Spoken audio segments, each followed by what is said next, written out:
பத்தி என்ன நினைக்கிறீங்க? வழக்கு நடந்துகிட்டு இருக்கு, தொடர்ச்சி அவங்களை கிரிட்டிசைஸ் பண்ணிட்டே இருக்காரு டிஐஜி.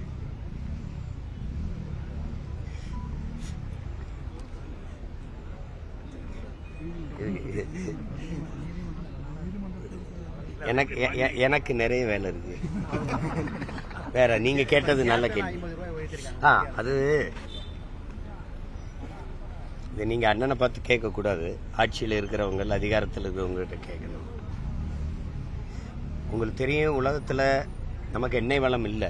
எண்ணெய் வளம் இருக்கிற நாடுகளில் அந்த மூலப்பொருள், கச்சா பொருளுடைய விலை குறையும் போது அந்த அந்த பொருளின் விலை குறையணும். ஆனால் இங்கே 2 மடங்கு இப்போ 100ல் 50 ரூபா குறையுது அப்படின்னா பாதி அளவுக்கு மூலப்பொருளின், கச்சா பொருளின் விலை குறையும் போது இங்கே கூட குறையணும். ஒன்று இது அதே அளவுக்காவது இருக்கணும். ஒரு ரூபா 2 ரூபாயாவது குறையணும். அப்படி இல்லை அதே அளவுக்காவது அதை நீட்டிக்கணும். அது இல்லாமல் மேற்கொண்டு 50 ரூபா கூடுது அப்படின்னா இது எந்த மாதிரியான நிர்வாகம், எந்த மாதிரியான மக்கள் நலன் சார்ந்த ஆட்சி முறைங்கிறத நீங்கள் யோசிக்கணும். காரணம், நம்ம ஏற்றுக்கொண்ட பொருளாதார கொள்கையில் எண்ணெய் நிறுவனங்களே அதற்கான விலையை தீர்மானித்துக் கொள்ளலாம்ங்கிற அந்த கொள்கை முடிவு இருக்குல்ல, அதுதான் இவ்வளவு பிரச்சனையா இருக்கு. அப்போ ஒரு மூலப்பொருளின் விலை குறைந்தாலும் விலை குறையாதுங்கிற நிலைமை ரொம்ப கொடுமையானது. அது எவ்வளவு தூரம் பாதிக்கும்னு பாருங்க. இத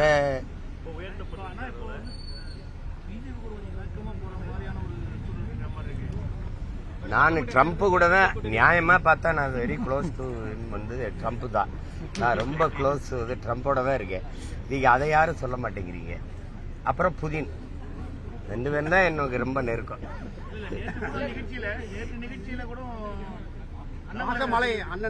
நிகழ்ச்சியில ஐயா வேலுமணி மகன் திருமணத்துக்கு நானும் பங்கேற்கிறேன், அவரும் பங்கேற்கிறாரு, எல்லா கட்சியும் பங்கேற்குது. ஒரு இது ஒரு கல்லூரி நிகழ்வு. அதுல 2 பேருக்குமே வேண்டிய ஒரு ஒருத்தர் இருக்கிறாரு, எங்க ஐயா பாரிவேந்தர். அவரு உங்களுக்கு தெரியும் தம்பி, அண்ணாமலை தலைவராக இருக்கு முன்பு இருந்தே எனக்கு அவர் ரொம்ப நெருக்கம். நாங்க திரைப்பட இயக்குனராக இருக்கிற காலத்துல இருந்தே அவர் எனக்கு ஐயாவுக்கு நான் ரொம்ப நெருக்கம். ஐயாவுடைய அன்புக்கு நான் எப்பவுமே கட்டுப்படுறவன். அந்த இதுல நீங்க வரணும்னாங்க நான் போனேன். அவர் வருவாரா, இவர் வருவாரா, அதெல்லாம் இல்லை. ஐயா கூப்பிடுறாரு, போறேன். இதுல அது ஒரு நிகழ்வு. நாங்க 2 பேரும் பங்கேற்கவே கூடாது, எதிரிமா அப்படியே திரியணும் அப்படின்னா, அவர் ஒரு கட்சியில ஒரு மாநில தலைவர், நான் ஒரு கட்சியை வழி நடத்தி கொண்டு வரேன். ஆனால் கட்சி வேற, கொள்கை வேற. ஆனா நாங்க 2 பேரும் அண்ணன் தம்பி இல்லைன்னு ஆயிருமா என்ன? இப்ப திராவிட முன்னேற்ற கழகத்தை கோட்பாட்டு அளவுல எதுக்குறோம். 99 பேர் என் சொந்தக்காரன் தான் இருக்கான். எல்லாரும் சண்டை போடுறத இதெல்லாம் பேசிக்க கூடாது. முதல்ல அரசியல் கோட்பாட்டுல இருந்து மனித உறவை பிரிச்சு பார்க்க கத்துக்கிறீங்க. கேள்வி எழுப்புற நீங்களே இப்படி திருப்பி கேட்டுக்கிட்டு இருக்காதீங்க. நீங்க அவர் சாப்பிட்ட உணவகத்துல போய் நீங்க சாப்பிட்டீங்க, அவர் அந்த கடையில உடை எடுத்தார், நீங்க போய் எடுக்கிறீங்க, அவர் அந்த விண்ணூர்தியில் ஏறி வந்தார், நீங்க ஏன் ஏறி வந்தீங்க? இந்த மாதிரி கேள்விகள் எல்லாம் முதல்ல நிறுத்துங்க. அவரே அழைச்சிருக்காரு ஐயா, நானும் அவர் என்னையே அழைச்சிருக்காரு. உடனே 2 பேரும் கூட்டணி சேர்ந்து தேர்தலை எதிர்கொண்டு அப்படிலாம் பேசிட கூடாது, புரியுதா? தேர்தல் நடந்து கொண்டிருந்தாலும் வாக்கு சேகரிச்சுக்கிட்டு இருந்தாலும் எங்க ஐயா பாரிவேந்தர் கூப்பிட்டா நான் போவேன். அதே மாதிரி அவர் கூப்பிட்டு யாரு வந்தாலும் அதை பத்தி நான்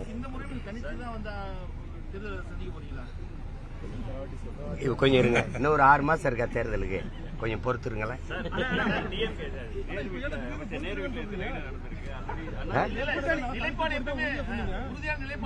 அத ரொம்ப சோர்ந்துட்டேன். 1 லட்சம் தடவை சொல்ல முடியாதுல்ல. வேட்பாளரை அறிவிச்சிட்டேன்னு எழுதுறீங்க, அப்புறம் கூட்டணியான்னு கேக்குறீங்க. கூட்டணி வைக்கிறவன் எப்படி வேட்பாளரை அறிவிப்பேன்? ஒரு அடிப்படையா ஒரு கேள்வி கேளுங்க, ஒரு தர்ம நியாயம் கேள்வி. தேசியத்துக்கு தமிழ் தேசியத்துக்கு பெரிய வித்தியாசம் சொல்றாரு அண்ணாமலை. அதை பத்தி உங்க கருத்து என்ன? அதுல நானும் அவரும் ஒரே ஒரு தாயின் பிள்ளைகள், தமிழ் தாயின் பிள்ளைகள், தமிழர்கிற அடிப்படையில் அவர் பேசுறாரு. அவர் இந்தியத்தை ஏற்றுக்கொண்டிருக்கிறாரு. அவர் இந்தியாவிலிருந்து தமிழ்நாட்டை பாக்குறேன்றாரு, நான் தமிழ்நாட்டிலிருந்து இந்தியாவை பாக்குறேன்றேன். 2 பேருக்கு வித்தியாசம் இருக்குல்ல. நான் அவர் சொல்ற கோட்பாடு, நான் சொல்ற கோட்பாடு அம்மாவுக்கு மகன், அப்புறம் அத்தைக்கு மருமகன். என் தம்பி சொல்றது அத்தைக்கு மருமகன், அப்புறம் அம்மாவுக்கு மகன். அது 2க்கு தூரம் இருக்குல்ல, விளங்கிக்கணும். வேற அததான் ரொம்ப நாளா சொல்லிட்டு இருக்கோம் சாமி, ரொம்ப நாளா அதான் சொல்லிட்டு இருக்கோம். ஆளுநருங்கிறது ஒரு தொங்கு சதை.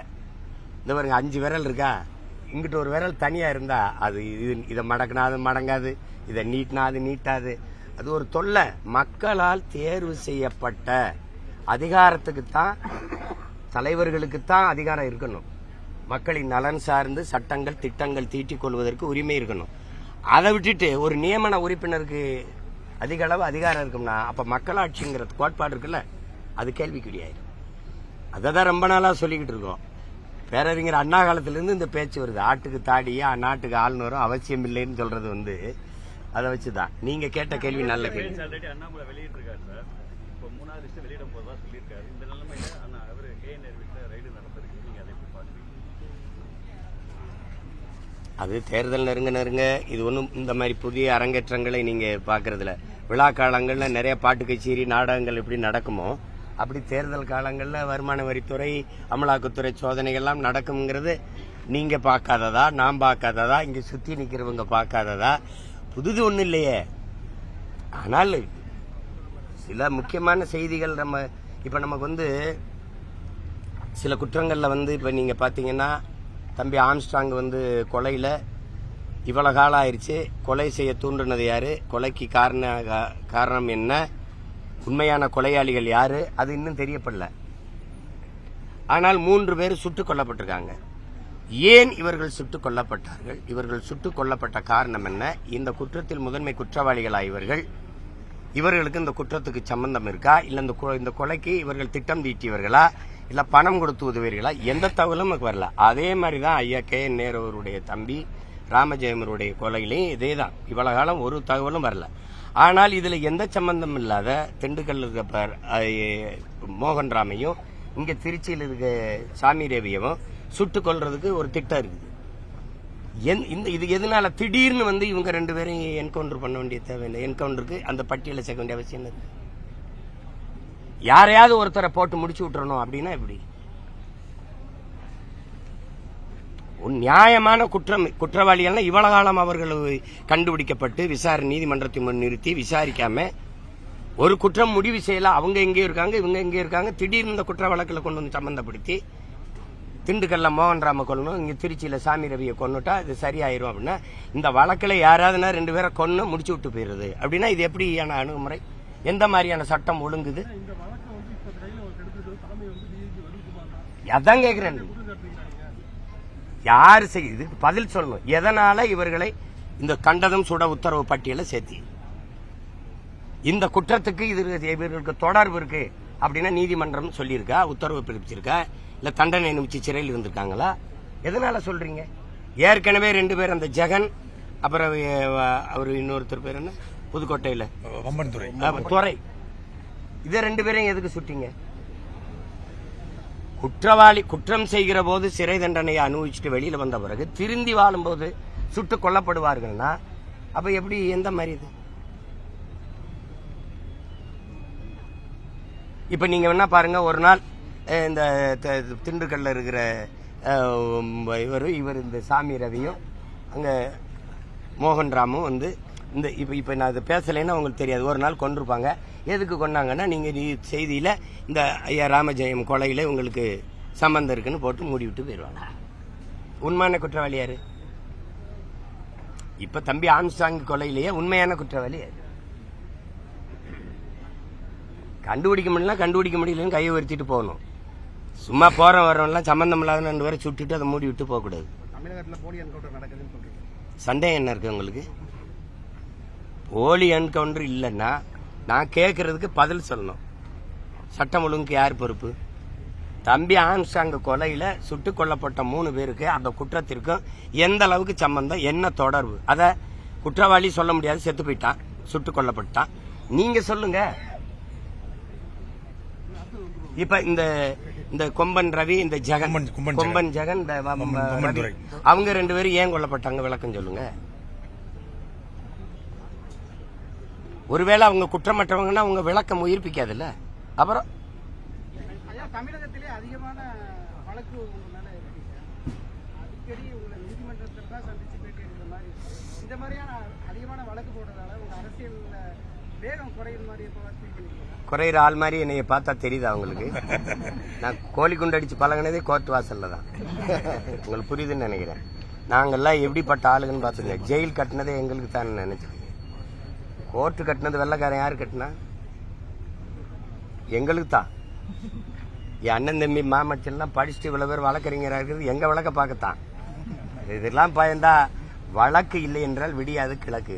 உங்களுக்கு தெரியுத, தமிழ்நாட்டிலே அதிக வழக்கு வாங்கியிருக்கிற ஒரு ஆள் இன்னைக்கு பார்த்து தெரியுது இல்ல, அந்த பெருமை எங்களுக்கு இருக்குல்ல. ஏறாது.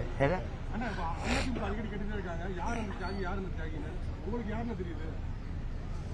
1000 கோடி டாஸ்மார்க் ஊழல்ல செந்தில் பாலாஜி தியாகின்னு சொன்னார்ல, தியாகி செந்தில் பாலாஜி. செந்தில் பாருங்க, நாட்டு விடுதலைக்கு போராடுற போராட்டத்தை முன்னெடுக்கிறவனுக்கு, போராட்டத்தில் ஈடுபட்டவன் எல்லாம் தியாகி. சாராய ஆலை நடத்துறவருக்கு சாராயத்தை நல்லா வித்து கொடுக்கறவன் எல்லாம் தியாகி. இப்ப இதுல போய் நீங்க என்ன செய்யறீங்களோ அதுலதான். திருடுறவன் நல்லா திருடி கொண்டானா அருமடா அருமடா அருமையான தளபதி தான். அப்படிதானே. இதெல்லாம் ஒரு கேள்வியா? உங்களுக்கு தெரிஞ்சுக்கிட்டே பதில தெரிஞ்சுக்கிட்டே இந்த கேள்வி வைக்கணும். இந்த கேஸ் விலை 50 ரூபாய் ஏற்றுறதுக்கு ஸ்டாலின் கடும் கண்டனம் தெரிவிச்சிருக்காரு. அவர் தேர்தல் வைக்கிற 100 ரூபாய் குறைக்கிறேன்னு. அதுக்கு நம்ம ஒரு கடும் கண்டன அறிக்கை விட்டுருவோம். நீங்க குறைக்கிறேன்ட்டு குறைக்கல.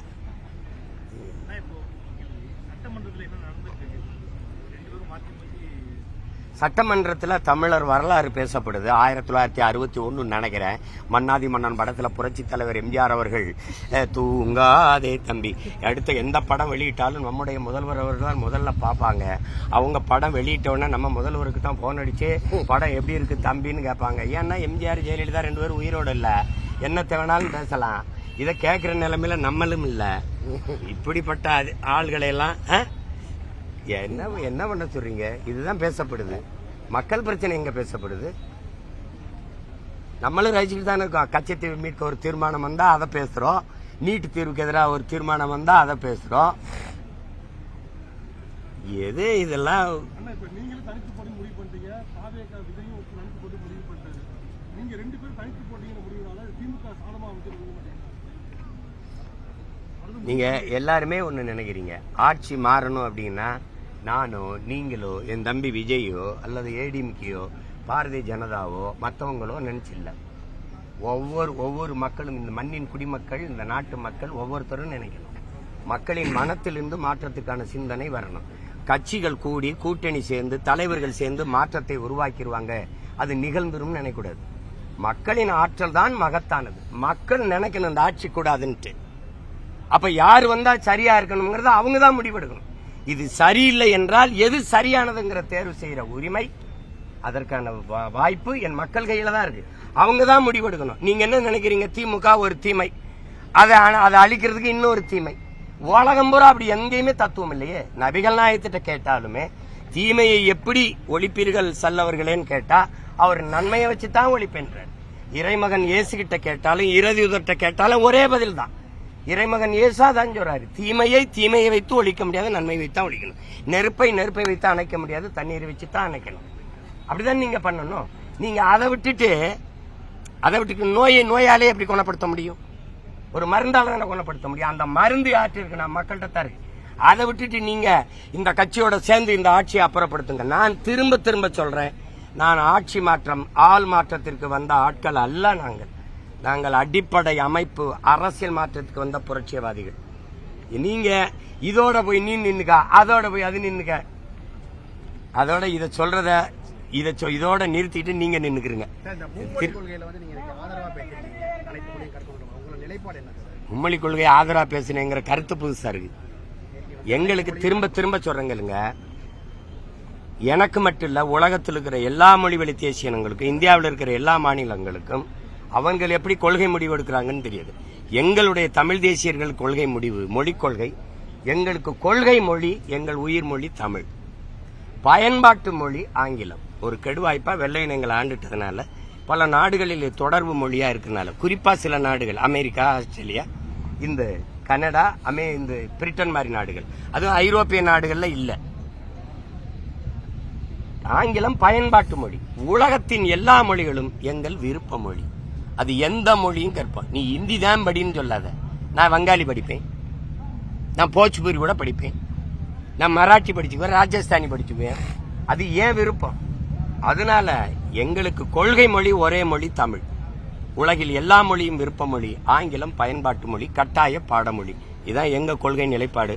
ஓயாம போட்டு குழப்பிடக்கூடாது. மும்மொழி இல்ல, எம்மொழியும் கற்போம் நாங்கள் வாழ, எம்மொழி தமிழ் கற்போம் எங்கள் இனம் வாழ. இதான் எங்க கொள்கை நிலைப்பாடு. வேற ஏதாவது குழப்பம் இருக்கா?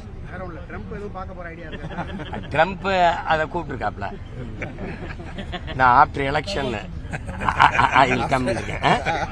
சொல்லியிருக்கேன். ஏன்னா நீங்க என்னைய சுத்தி நடக்கிற உண்மையான செய்தி எதையும் சொல்றதில்ல, நான் சொல்ற எதை உண்மையானதை போடுறதில்ல. நான் அங்க போயிட்டேன், இங்க வந்துட்டு போயிட்டேன். என்ன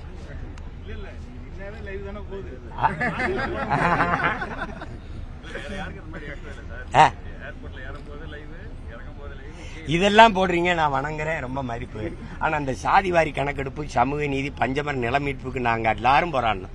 என்னோட சேர்ந்து 20 கட்சி தம்பிகள் தலைவர்கள் எல்லாம் வந்தாங்க. ஒரு செய்தி கூட போடல. மின்கட்டண உயர்வுக்கும் சட்டம் ஒழுங்கு சீர்கேட்டுக்கும் ஒரு ஆர்ப்பாட்டம் பண்ணேன். ஏன்ன போராட்டம்னு கேட்கல, ஏன் போராட்டம்னு கேட்கல. அப்பதான் கொஞ்சம் வலிக்கும் பாருங்க. எந்த மக்கள் பிரச்சனைக்கு நான் நின்னாலும் கிட்ட வர மாட்டேங்கிறீங்க. தம்பி உதயநிதி துணை முதல்வர் ஆகும்போது 2 நாள் 3 நாள் பாக்குறேன், யாராவது ஒரு கேள்வி கேட்பாங்கன்னு வர மாட்டேங்கிறீங்க. என்ன நானாதான் குறுக்க மறிச்சு இருப்பா என்ன கேள்வி சொல்ல வேண்டியது, அப்படிதான் சொல்ல வேண்டியது. சரி, ரொம்ப நன்றி, வணக்கம், போயிட்டு.